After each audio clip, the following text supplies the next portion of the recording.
Hi guys, welcome back to Marantz Rantz. Plenty of good information, a little bit of motivation, a whole lot of truth, no financial advice. Right now I'm going to give you a breakdown on GameStop, only because I do these videos like every day. I mean, I was live earlier today and we were talking about Matthew Feinstein stepping down from the blockchain team. There's a lot of things that happen, a lot of moving parts, but the mainstays, the things that like trigger my brain, and I write them down because I want to remind myself exactly of the steps that we're taking. So the first thing that ever comes to mind is we have to see the bigger picture. And this is for anyone that's investing in any company. If you don't see where it's going to be in 5 to 10 years from now, like I know the number one brands of everything out there. And when I think about gaming, I think GameStop. Me personally, when I shop for games, whether I download it on my console is one thing, but if I'm going to go to the store, I want to give my kids the experience of picking out a game and doing it in an environment that is gamer friendly. Obviously, it's GameStop. And I love it because, yeah, I support the company I'm invested with. There's a lot of people like me. There's a lot of guys like you who want to buy board games, want to buy collectibles, want to buy apparel, who want to buy consoles and computer components. You guys go to GameStop and or you go to the website. So you don't only just have to go to the store, you can also order online. That really means a lot to me, that if you guys can see the bigger picture of what gaming is. You know, gamers are growing every day. We're all gamers. We started gaming back in the 70s, really, and we've kept it churning the whole time frame. So more gamers every day are born. I have given birth to 5 gamers, and I'll keep doing that. Well, I didn't give birth to them. My wife did. Excuse this conversation in this video, guys, because this is going to be not like the normal videos that I do. This is more of a casual conversation because I want to go in depth about everything. The first thing is identity. Identity, what GameStop is for Ryan Cohen. You know, people always want to paint Ryan Cohen like this broad brush, like, oh, he's this young billionaire and he's just here splashing his money around. And it's none of the above. You know, when I look at him, I think of like, how are you a billionaire, yet you're still considered an underdog? Like, when you really look at it, this guy has been under the microscope of he can't do this. It's all about what he can't do, not what he can do. And for me, I support him wholeheartedly. I think he's great. I think he's great for the movement. I think he's great for our company and what we invest with. But his identity is under attack daily, and it can be. And that's okay. It's okay because, you know, I think he knows that he's doing the right thing. You know, between him living for his father, and I even think about like anyone I'm surrounded with. The one thing I ask of anyone around me, like wholeheartedly, I even ask my daughter this. I always say, are you a good citizen? Are you a law-abiding citizen? Have you ever been arrested? Like, are you breaking rules? Are you breaking laws? No? Then great. Then I'm happy with you. Like, I don't judge your accomplishments and or if you're successful in life based off of how much money you have in your pocket. That's not how I do it. I want to see if you're an asset to society and if you are a good man, if you're a good husband, a good family man. Like, those are the things, those are like the wins in life. Those guys with the money in their pocket, that's what they're bragging. You know, I've got this, I've got that. No, you don't need to brag about it too much because you can't buy anything more than what you have. You can't buy love. Trust me, it's not there. When you die, you'll be dying alone. So I'm just letting you know, Ryan Cohen, I know I go off on these rants from time to time. Like I said, this is not a structured video. It's a one-take session. I'm not going to edit. I'm not going to cut. But I'm just telling you guys, when I think about Ryan Cohen, I think about a guy who's under it all, and even now, being a billionaire, okay? Being a billionaire, as successful as somebody might write that down to be, he's still an underdog. And guess what? I love it. I love being on the side of an underdog story, of the side of somebody just starting out. It kind of reminds me of like, well, I always equate things to FedMart, Costco, that route, but let's go with Walmart, right? Sam Walton, sitting there, this man died 30 years ago, guys. 30-something years ago he died. And he almost 30. And he literally, his company is thriving. It's the biggest company in the world because he had a culture. And he took on J.C. Penney. He took on Sears. He took on people you thought he couldn't beat, that were just too big to fail. And when you look at it now, are they too big to fail? Maybe Walmart's too big to fail now, right? I mean, that's the way I'm looking at it. But when I look at Ryan Cohen, I think about the same way.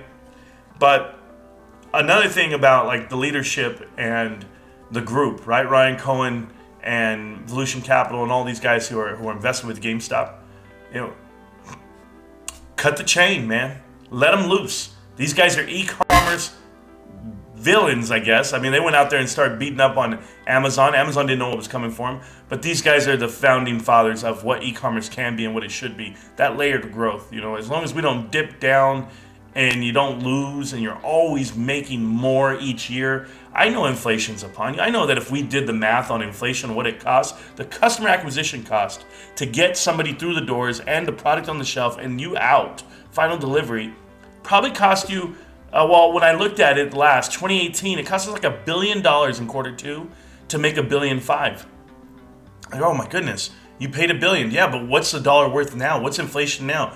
What are the margins now that we're paying for product and for CAC? I mean, are we even paying for it? You have GameStop investors that are just staunch investors. I mean, you have gamers that'll just show up to GameStop just to hang around the lobby. That's exactly what you have because gamers are doing that. So you're not really having to lose money. I don't think people know how much money GameStop's willing to make because they have a product.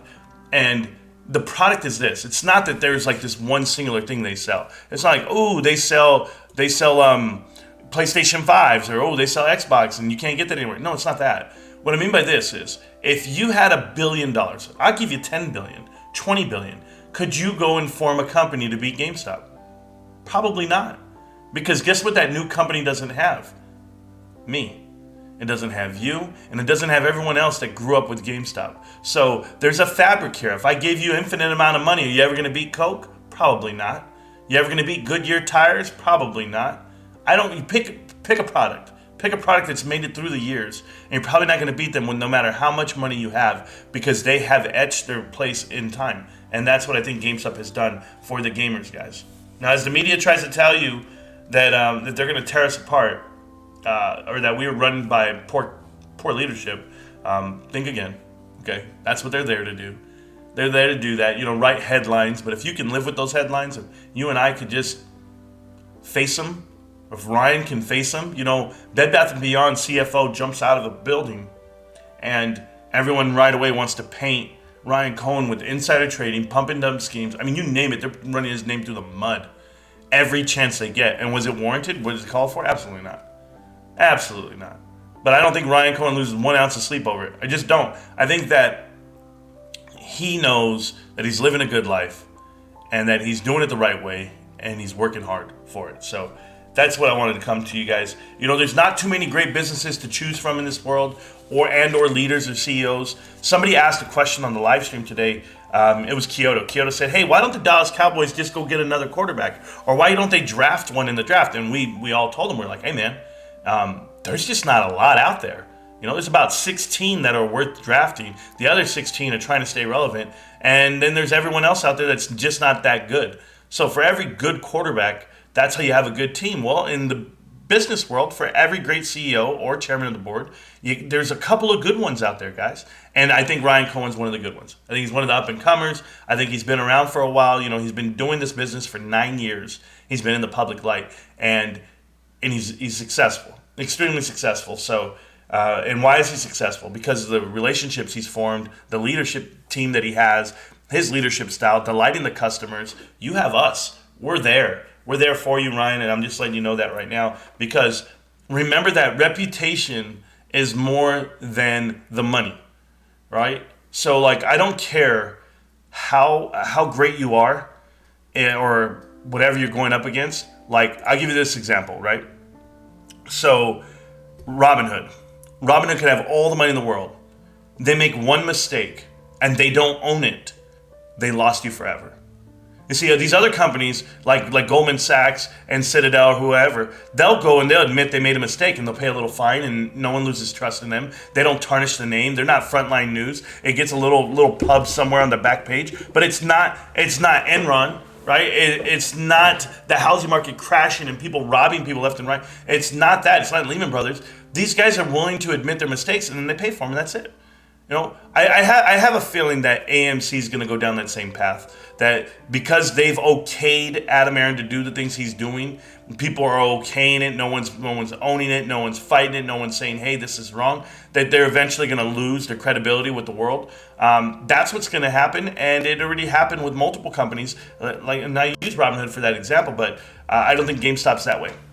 I think GameStop has a leadership team that's willing to own up to anything that they're doing. That's why they're willing to fire the CFO and tell you what it is.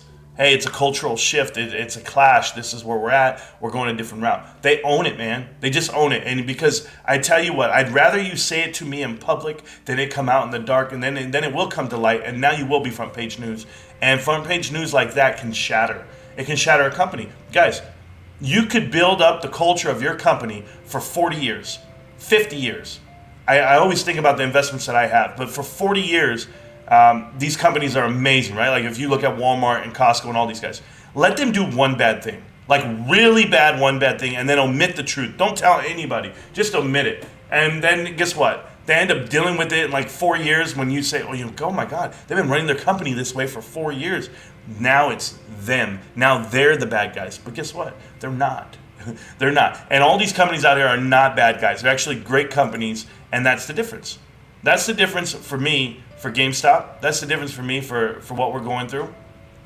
And when I look at those companies, I hope they sit on some type of integrity, right? We've always said this. You guys know this is like my one word that I go off of, only because I was a military police officer, and they always told you you have to have integrity. And the common definition of integrity is doing the right thing when no one's watching, right? So I have a feeling that when I look at it from that standpoint, my computer's stuck, we're good. That when I look at it from that standpoint is we're doing everything ethically correct and it's in front of you, but the FUD that sets in, integrity, you actually have a choice, right? Like that's the one characteristic that you can choose where you're like, you know what? We're all graded on the same scale. Like I can either choose to be to have 100% integrity or 0. Like there's a scale of 0 to 100. You get to choose.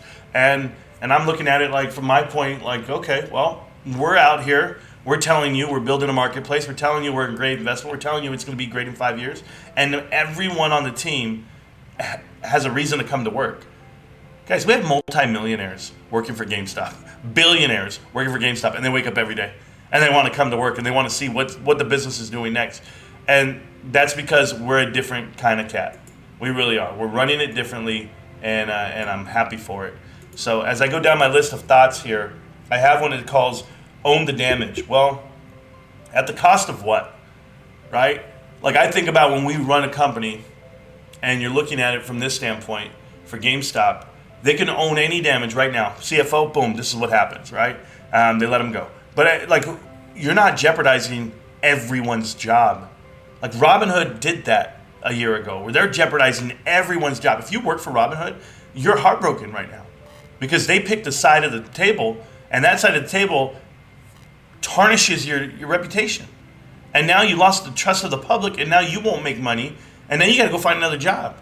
But that's not what GameStop's doing. GameStop's doing all the right things, guys. And I would tell you what's crazy is, I don't know if you guys know this part, because I never really talk about this in depth, but I have run a bakery before, okay? I've run a bakery, and people don't know the most difficult part of the bakery is if you close your bakery for one day. If you close your bakery for one day, you have to start it up again that next day you're open. When I mean start it up again, I'm talking about from scratch, because you won't have fresh bread. You'll have dates on things that expire, whether they be cookies, donuts, croissants, any scratch bread. Everything you do will have a date expire. It'll be 1 day older because you took 1 day off. I think GameStop's like a bakery.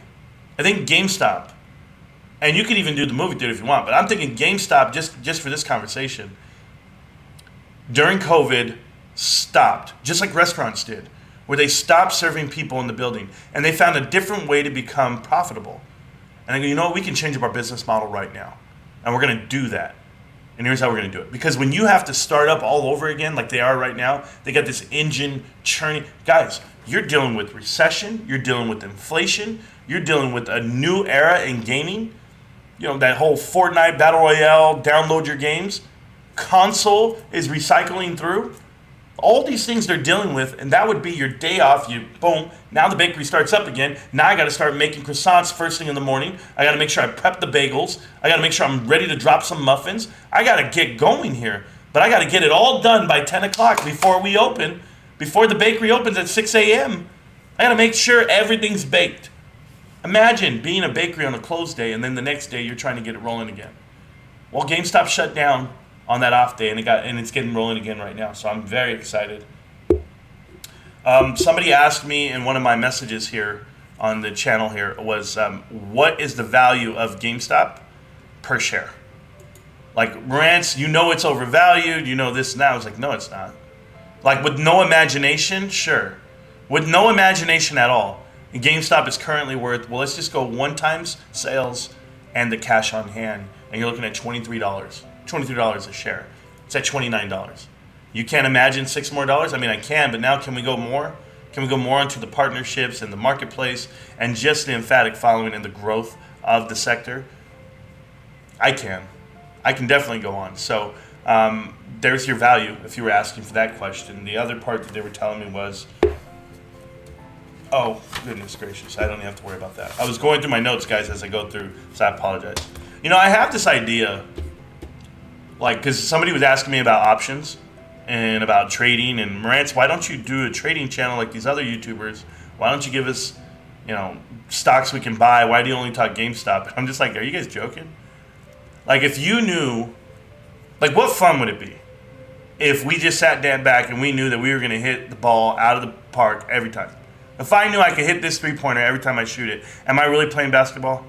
Like, have you ever seen those YouTubers? There's a YouTube guy or a TikTok guy. He shoots three-pointers, and he can make like 50 in a row. Honestly, it's gross. Nobody's sticking him. No, there's no defense. He's not sweating. It's just he's set, shoot, boom, same rotation, same motion every time, and he just makes it, making everything. I don't know if I'd want to hit every investment that I've ever made. Like, where would the fun be in that? I mean, I wouldn't be here. I would be Pi-Fi, right, sitting on my desk and just be like, oh, I know everything. No, well, why are you still here? If you know everything and you can give the answers to everything, why haven't you hit every investment? Because this is different. I'm serious. This is so different. This investment will take the best out of you. It really will. You have to know that you're taking a chance, but the chance is that I'm softball pitching it to you, and you have a tennis racket, and you're about to hit it out of the park. That's how I look at the balance sheet. And if I gave you a balance sheet for all these companies that you want to invest in, I think we have one of the cleanest balance sheets. We have no debt. Our CAC is there as far as how much we're paying to actually get these sales through. We're actually decreasing the SG&A. In addition to that, guys, we're better operators. Our lease expense is coming down tenfold. I think it already dropped, if I'm doing simple math, 30% over the last 5 years, which is phenomenal considering the dollar and the cost to do business has gone up. We're still 30% down on the 2018 number. There's so many things to look forward to in this company, and I hope people are doing the math and people understand. The things you can't replicate. You can't replicate a marketplace, a fulfillment center, and getting to you in a timely fashion. Like, if I gave you $10 billion and told you to open up your own gaming company, your own delivery company of electronics, could you get it to the door faster than GameStop with $10 billion? I don't think you could. I think it would cost you too much money to figure out the wrong way to do something rather than the right way to do something. I think GameStop deserves the pat on the back, the recognition for what they're doing. This transition is better than whatever they want to tell you on that damn news. You know who can't run a company? Jim Cramer can't run a company. Analysts can't run a company. There's a billion people out there that can give you ideas. They can't run companies. Remember, I told you 16 NFL quarterbacks? That's right. There's about 16 CEOs, chairmen of the boards, directors of business that know what the hell they're doing. Out of all those blue chip companies you see on the damn stock market, S&P 500, I'm looking at what, FANG? You're telling me 7 companies, 5 companies carry the whole market? Carry the whole world? Yeah, guys, it's that real. 7 companies carry this country. Now I'm trying to throw one into the mix to tell you GameStop is planning something. They're looking at something. I'm trying to give you the vision. I'm trying to get you to climb the mountain and just look over and just see the horizon and be like, you know what? I see it. If you don't, oh well. Or maybe you just can't climb. There's a thing that Warren Buffett used to say. It's called DCA. Durable, competitive, something. I can't even think right now. What he wants to know is if you have a company that can outbeat this company that I'm trying to buy, right? Like when Ryan Cohen says he wants to buy Baby, that portion of the company, he didn't say he wants to buy it. He just said it's the most profitable part of Bed Bath & Beyond. Let me state it right. He didn't say we're gonna acquire it, we're gonna merge, none of that. He just said that's the most profitable part of your business. You got to find a way to sell it off. But it wasn't because he could do it better, and it wasn't because he's trying to say, you know what, there's no competition for that. There's no competition for it. So it's one of a kind, so it has value. There's no competition for GameStop. I'm sorry. There's nobody like us, guys. You think they're like us? You think Best Buy's like us? You think Walmart's like us? You think Target? You think anybody who sells electronics is like us? I've got you. You've got me. There's no such thing. Go ahead, Google it. You look through YouTube. There ain't nobody out there talking about Best Buy and how great they are. It's not gonna happen. We're different. But that time when people tell you that like you're wrong, and you're just like, well, I'm early. That's what I live for. I live for it, guys. GameStop just tweeted out, GameStop NFT just tweeted out, what does Web 3.0 mean to you? And I said, it just means I'm early. And it means I'm right. Nah, I feel good about it. I do. I'm looking at the news right now, and it looks like we had a green day for everybody. Nike, Lululemon, Under Armour, Gap. Everybody has a spot in this world. You got five different airlines right there. There's only one gaming company. I'm serious. There's only one gaming retail company that's pushing the threshold, that's pushing the limits, and it's GameStop. It's my Monday. This is how I deal with it, guys. I literally just write down stuff that triggers my brain. I said, come beat me. Come beat GameStop, and I'll walk away. I'll get back to work, guys. That was all my notes for the day. One word to get me triggered, right? No words right here. I'm going to tell you something.